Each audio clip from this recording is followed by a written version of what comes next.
Assalamualaikum warahmatullahi wabarakatuh. Anak-anak, puji syukur, alhamdulillah pada hari ini saya diberi kesempatan untuk bertemu dengan kalian semuanya. Kita silaturahim lewat virtual ya, karena MPLS, untuk pelaksanaan MPLS pada tahun 2020 ini kita laksanakan secara daring. Tetapi kita berdoa, kita berharap kalian semuanya dimanapun berada, semoga selalu dalam lindungan Allah dan dalam keadaan sehat. Amin, amin ya rabbal alamin. Anak-anakku siswa SMK Suko yang saya banggakan, di sini saya akan menjelaskan nanti tentang PHBS atau perilaku hidup bersih dan sehat. Nah, sebelum kita menginjak ke materi, kita berkenalan dulu. Karena tak kenal maka tak sayang ya. Jadi kita kenalan dulu. Ini biodata saya. Nah, nama saya Aan Huryah. Ini tempat tanggal lahirnya di Mojokerto, 1 September 1981. Alamatnya di Losari.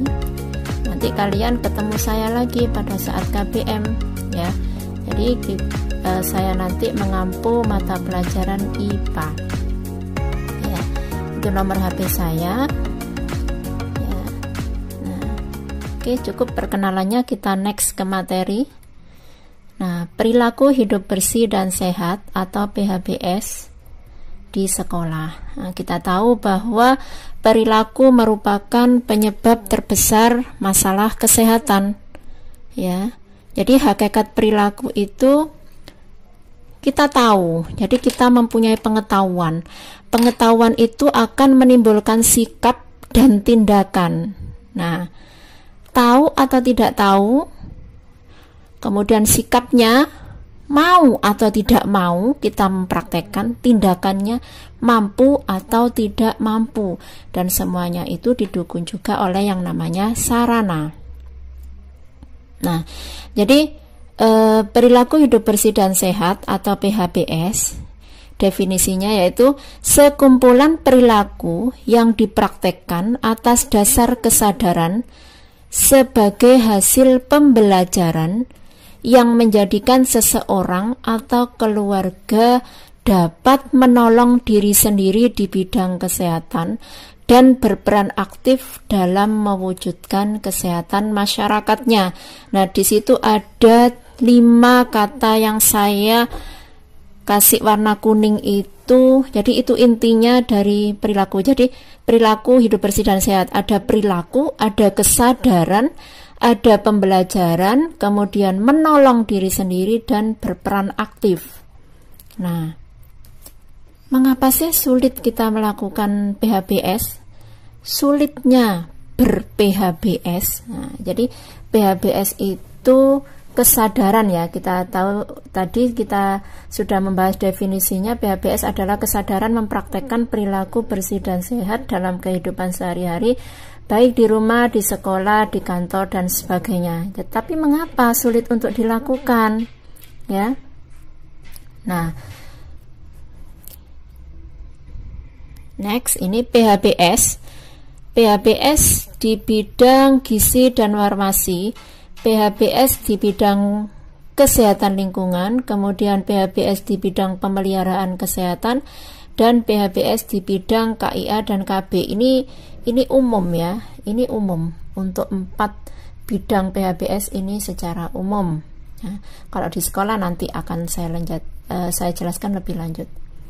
Nah, sekarang saya kasih contoh untuk hakikat masalah kesehatan. Di sini saya kasih contoh tentang kuman TBC yang ada di dalam tubuh seseorang. Jadi seseorang yang terkena penyakit TBC berarti ada masalah di dalam tubuh individu tersebut.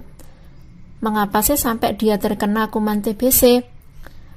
Apakah lingkungan tidak sehat? Nah, bisa jadi.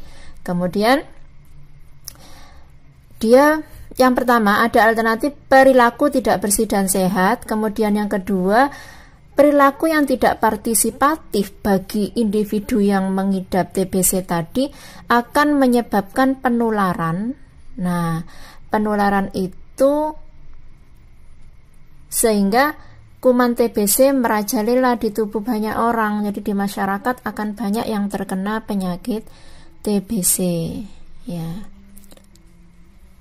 Sekarang bagaimana proses pemecahan masalah kesehatan? Nah, proses pemecahan masalah kesehatan kita harus tahu penyebab medis atau teknisnya itu apa. Kemudian kita berperilaku hidup tidak bersih dan sehat. Nah, ini kemudian penanggulangan secara medis atau teknik misalnya bisa dengan cara minum obat. Kemudian yang keempat, perilaku hidup bersih dan sehat, misalnya menutup mulut jika batuk. Kalau misalkan ada yang kena TBC kemudian dia batuk-batuk malah sengaja untuk tidak menutup mulutnya, berarti dia tidak berperilaku hidup bersih dan sehat. Nah, oke, next.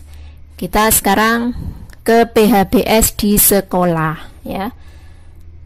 Apa sih PHBS di sekolah itu? PHBS di sekolah yaitu upaya membudayakan perilaku hidup bersih dan sehat bagi warga sekolah. Kepala sekolah, guru, siswa, karyawan, penjaga sekolah, pokoknya semua warga sekolah untuk mengenali masalah dan tingkat kesehatannya serta mampu mengatasi, memelihara, melindungi dan meningkatkan kesehatan. Jadi mengapa institusi pendidikan? Karena di sekolah itu kita tahu bahwa sekolah merupakan institusi pendidikan. Jadi di sekolah sebagai tempat belajar ada siswa, ada guru, kemudian berjalan secara teratur dan rutin. Yang kedua sebagai pembentukan dasar perilaku sehat yang baik, kemudian siswa sebagai penerus nilai hidup bersih di masa depan. Yang keempat, potensial terjadinya penularan penyakit. Jadi penularan penyakit terbesar itu ada di sekolah, ya, ada di sekolah. Kemudian yang kelima, mudah dilakukan monitoring dan evaluasi. Jadi guru di sini sebagai panutan dan mempunyai power, sangat berperan sekali. Nah, ini ada 8 indikator perilaku hidup bersih dan sehat di sekolah, ya, 8 indikator PHBS di sekolah. Nah, apa yang pertama? Yang pertama yaitu mencuci tangan pakai sabun dan air mengalir. Jadi rajin mencuci tangan. Nah, pada saat ini protokol kesehatan selalu mengingatkan kita bahwa cuci tangan dengan sabun itu sangat penting. Kemudian ditambahkan dengan kita kemana-mana memakai hand sanitizer karena kondisi saat ini pada masa pandemi, ya. Kemudian yang kedua, mengkonsumsi jajanan sehat di sekolah. Yang ketiga, menggunakan jamban yang bersih dan sehat. Jamban itu WC, ya, kalau istilah dulu itu jamban. Nah, yang keempat, olahraga secara teratur dan terukur. Jadi yang penting teratur kemudian terukur. Terukur itu maksudnya sesuai dengan kondisi fisik seseorang. Misalnya anak yang tubuhnya kecil, anak yang tubuhnya besar, big, gendut. Nah, itu berbeda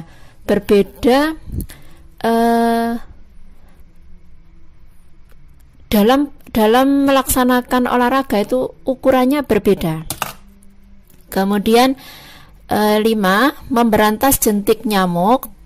Yang keenam, tidak merokok di lingkungan sekolah. Nah, tidak merokok di lingkungan sekolah, juga vapor, jadi nggak harus rokok, ya, vapor itu juga termasuk, tidak boleh.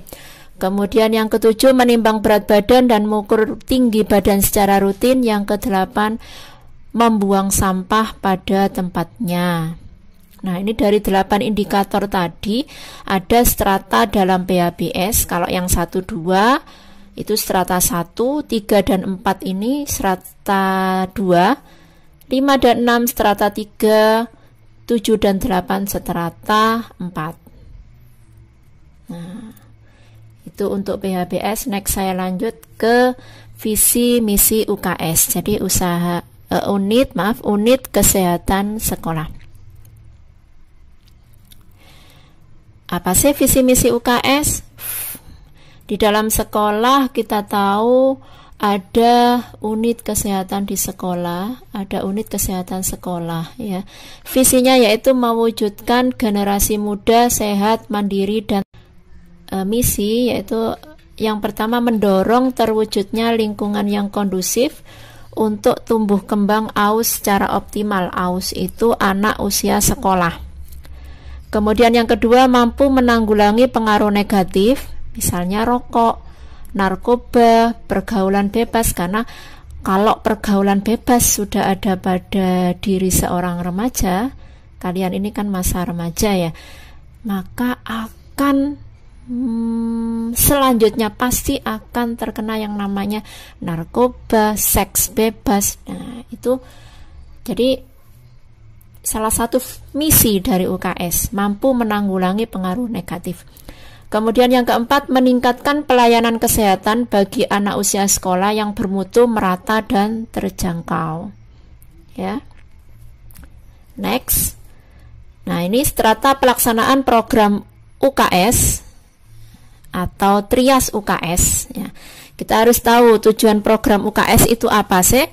Tujuan program UKS yaitu meningkatkan mutu pendidikan dan prestasi belajar siswa dengan meningkatkan perilaku hidup bersih dan sehat, derajat kesehatan peserta didik, serta lingkungan yang sehat. Jadi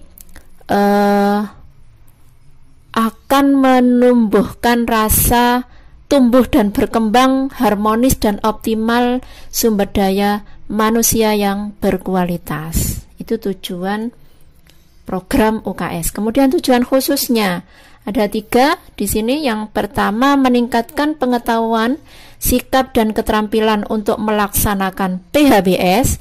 Kemudian yang kedua, sehat fisik, mental, sosial maupun lingkungan.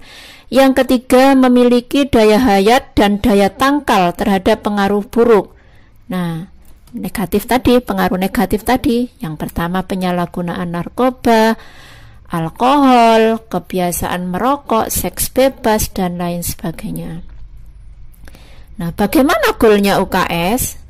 Goal UKS dapat dilihat, dapat terbaca apabila generasi muda itu terbebas dari 1. Narkoba, ya. Kemudian yang kedua HIV, AIDS. Yang ketiga merokok. 4. Cacingan. Yang kelima anemia, yang keenam hepatitis B, kemudian kenakalan remaja dan kehamilan pranikah ya. Oke. Next. Nah, ini ruang lingkup program UKS. Ada trias UKS. Trias berarti ada 3. Yang pertama pendidikan kesehatan, kemudian yang kedua pelayanan kesehatan, yang ketiga pembinaan lingkungan sekolah sehat.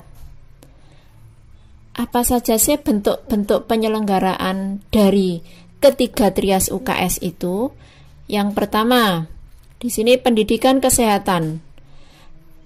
Bentuk penyelenggaranya yaitu pemberian pengetahuan dan keterampilan tentang prinsip hidup sehat. Yang kedua, penanaman perilaku kebiasaan hidup sehat dan daya tangkal pengaruh buruk dari luar. Yang ketiga, mengimplementasikan penanaman pola hidup sehat dalam kehidupan sehari-hari. Itu yang pertama, pendidikan kesehatan. Kemudian yang kedua, pelayanan kesehatan. Meliputi apa saja bentuk-bentuk penyelenggaraannya, yaitu penyuluhan kesehatan, pemantauan status gizi, kemudian pemeriksaan penjaringan kesehatan, pencegahan penyakit atau imunisasi, pengawasan kantin sekolah. Jadi kantin misalnya tidak mengandung zat aditif atau bahan tambahan makanan, jadi kantin sekolah sehat ya. Kemudian pelayanan kesehatan, pengobatan ringan atau P3K, kemudian yang terakhir melakukan rujukan kesehatan kalau misalkan di UKS sudah tidak mampu untuk ditangani, karena di UKS hanya melaksanakan pengobatan ringan ya. Nah, jadi ada promotif, preventif, dan kuratif atau rehabilitatif. Kemudian yang ketiga, pembinaan lingkungan sekolah sehat. Nah, di sini ada kegiatan bina lingkungan fisik. Misalnya kita setiap hari Jumat nanti akan melaksanakan Jumat sehat ya. Kalau kondisi sudah kembali normal, kita masuk sekolah. Jadi setiap Jumat itu ada olahraga yang dilakukan, senam ya, senam atau kadang jalan sehat yang dilaksanakan oleh semua warga sekolah. Kemudian yang kedua, kegiatan bina lingkungan non fisik atau mental sosial. Yang ketiga, kegiatan bina lingkungan radius 500 meter. Nah, di sini ada kegiatan ekstrakurikuler yang mendukung dalam ketiga trias UKS itu. Yang pertama, pendidikan kesehatan, misalnya ada kegiatan persami, wisata siswa, apotek hidup, bimbingan PHBS, dan lain sebagainya. Kemudian ada pelayanan kesehatan. Nah, ini ada kader PMR, kader KKR, pramuka, ya, SBH, Saka Bakti Husada. Kemudian pembinaan lingkungan sekolah sehat, ada kerja bakti, lomba sekolah sehat atau lomba kebersihan. Kemudian pembinaan kebersihan lingkungan, mencakup pemberantasan sumber penularan. Kemudian ada piket sekolah. Nah, ini strata ruang UKS. Nah, strata ruang UKS. Ada strata pendidikan kesehatan, strata pelayanan kesehatan, dan strata pembinaan lingkungan sekolah sehat. Jadi ada mulai dari minimal, standar, optimal, atau paripurna. Nah, oke, sudah selesai. Nah, jadi anak-anak, mari kita mewujudkan sekolah sehat dengan membudayakan perilaku hidup bersih dan sehat di sekolah untuk generasi yang sehat, cerdas, dan produktif. Kalau tidak kita, siapa lagi? Kalau tidak sekarang, kapan lagi? Nah, ini foto-foto. Nah, ini foto UKS. Nah, ini pemberian tablet tambah darah, ya. Ini screening kesehatan. Nah, ini ada anak-anak PMR waktu melaksanakan prakteknya. Anak-anak, untuk tagihan tugas materi PHBS atau perilaku hidup bersih dan sehat, kalian membuat cerita inspiratif dan fotonya, kemudian diceritakan ya. Jadi bisa dengan foto, kemudian diberikan caption cerita singkat dari apa yang sudah kalian lakukan yang termasuk dalam perilaku hidup bersih dan sehat ya. Atau bisa juga kalian membuat video ya dari perilaku hidup bersih dan sehat. Misalnya bisa video tentang cuci tangan, bisa video tentang apa saja, pokoknya yang mencerminkan perilaku hidup bersih dan sehat.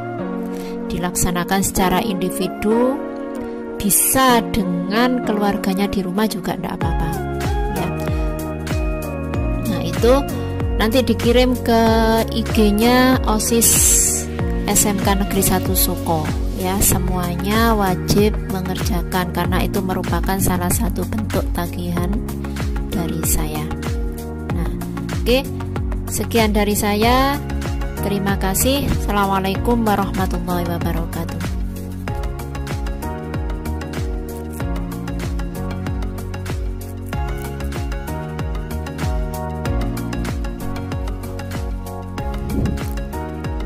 Sekian anak-anak apa yang bisa saya sampaikan.